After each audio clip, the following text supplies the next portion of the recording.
Assemblymember Juan Carrillo is living the American dream. He is not only living it, he is building it.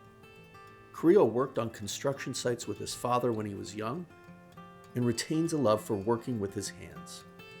Carrillo worked his way up from school board member in Palmdale to the California Assembly, where he now represents District 39, which straddles Los Angeles and San Bernardino counties.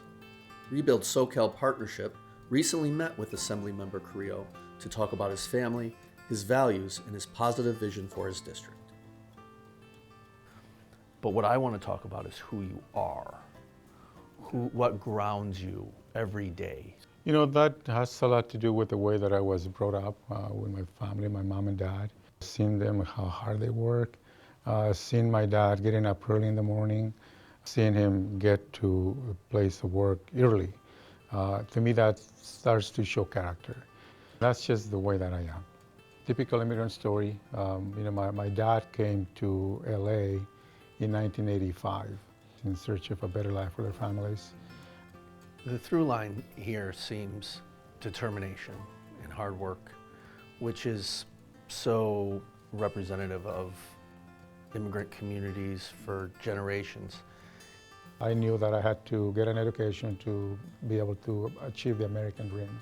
My dad worked construction, so I would help him on the weekends, go to construction, work in a restaurant during the day. And I like doing construction. To this day, I still do a little bit of projects at home, doing a room expansion right now, building an ADU on my mom's property.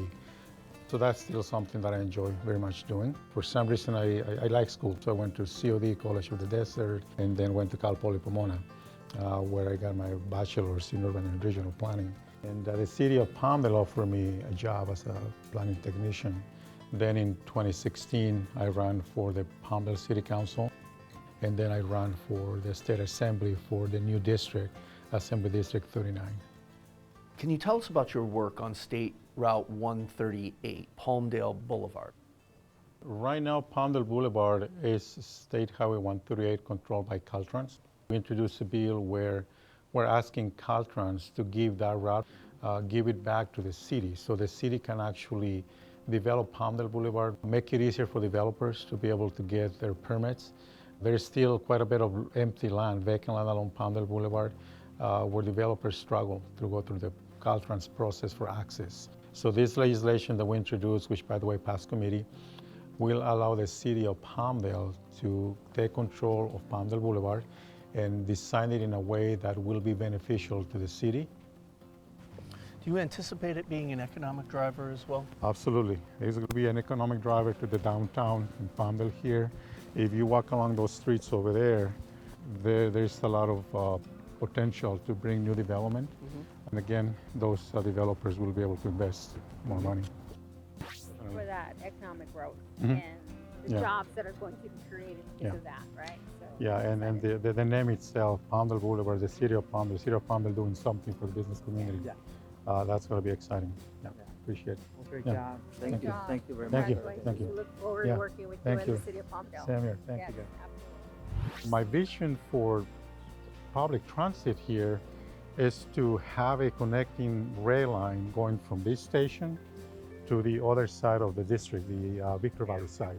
Instead of waiting for Brightline to build their line from Rancho Cucamonga to Vegas, in the meantime, we could start working on a hydrogen public transit train like Metrolink is doing, connecting the Antelope Valley, this very station, to the Brightline station in Apple Valley.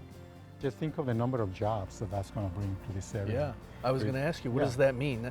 Just for economic impact and quality of life? The quality of life for those good paying jobs, trade jobs that are going to be building the system. And this is not a small project, as you can imagine. It's about 50 miles going from Palmdale to Apple Valley. We need to invest in areas that have been forgotten for decades. What does the state need to do to make life a little bit less burdensome for those who are commuting such long distances? I've seen how a lot of resources, millions of dollars, go to urbanized areas like Los Angeles, San Diego, Orange County. But what about the rest of California? What about the rest of us? We're the ones that have to get up at 4 in the morning to be able to get to work by 7. Education again. We have to drive hours to be able to get to a university. Those are factors that discourage students from here to want to get an education.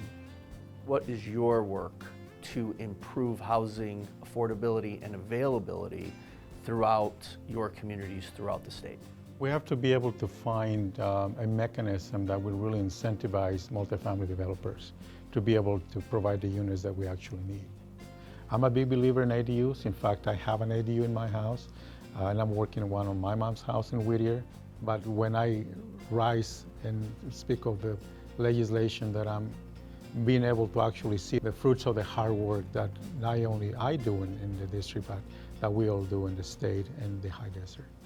And that gives me a great deal of joy being able to do that. Assemblymember Rebuild SoCal Partnership is proud to be partnering with you and looks forward to working with you to help you achieve your goals for your community. And I look forward to working with Rebuild SoCal because the investment that we need to put in Southern California is real, and the opportunities that are palpable in Southern California as well. Thank you so much.